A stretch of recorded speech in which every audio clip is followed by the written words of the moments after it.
I have been running my Mint wireless home internet now for about 2 months. That what Mint calls Minternet. I've crossed the 1 terabyte usage mark, tested it hard and lived with it day by day.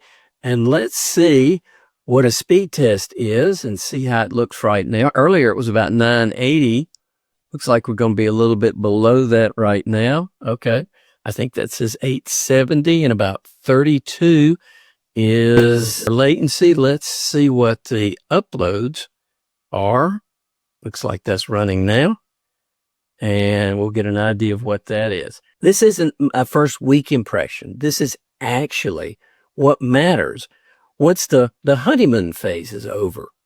And let's start with the most important thing, the reliability. Now, for me, Mint has been boring, in a good way. No constant reboots. It looks like we're there now. It looks like about 68 megabits per second. It's the upload speed, latency about 33.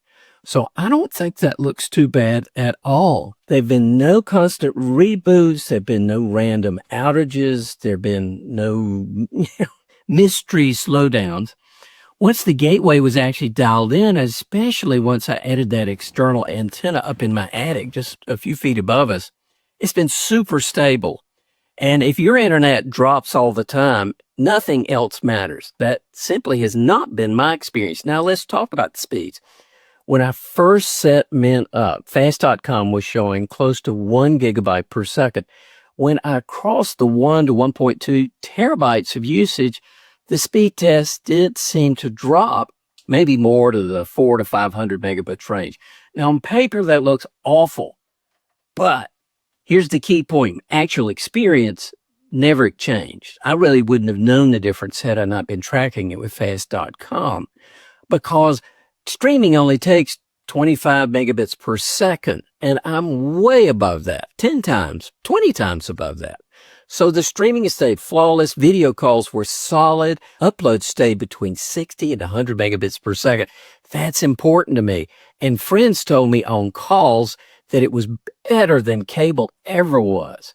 With downloads never falling below 400 to 500, that's pretty awesome. So that gap between speed tests and how things feel is really important with 5G home internet. So this is the big question. Mint didn't hard throttle me to some fixed speed. It seemed to be rather arbitrary. And I guess that's what happens when you're deprioritized, because Mint runs on T-Mobile's network. And after heavy usage, your gateway could be moved into a lower priority QCI tier, typically QCI 9. And that means during congestion, high priority traffic goes first. So I guess my tower is not that busy at the moment, so I'm thrilled with that. So your experience could be that the speed test may show a drop, but unless your tower is truly overloaded, real world performance all usually feels kind of the same. Now, that lines up with what I saw too. So let's talk about the real trade-off. Now, Mint uses CG Nat, which means no public IPv4 address. There is no port forwarding. There is no host servers at home, and there is no direct access to cameras or dashboards.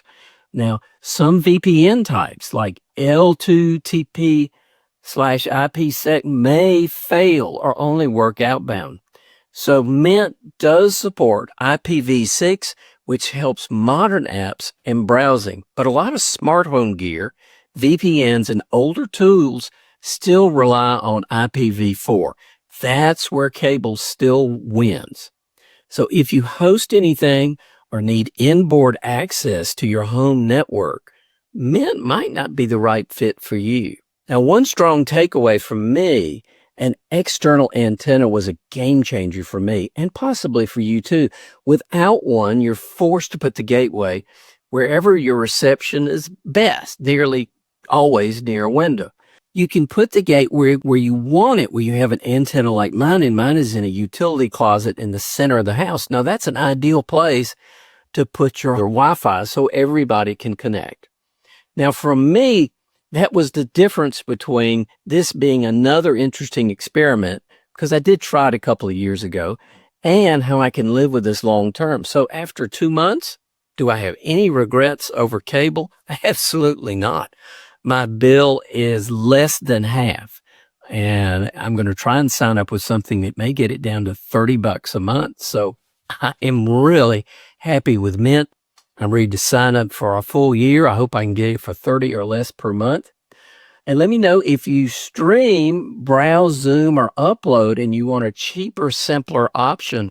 Mint really does well. Now, if you need hosting, port forwarding, or full network control, cable might be still your better bet. So if those are important to you, don't jump into Mint.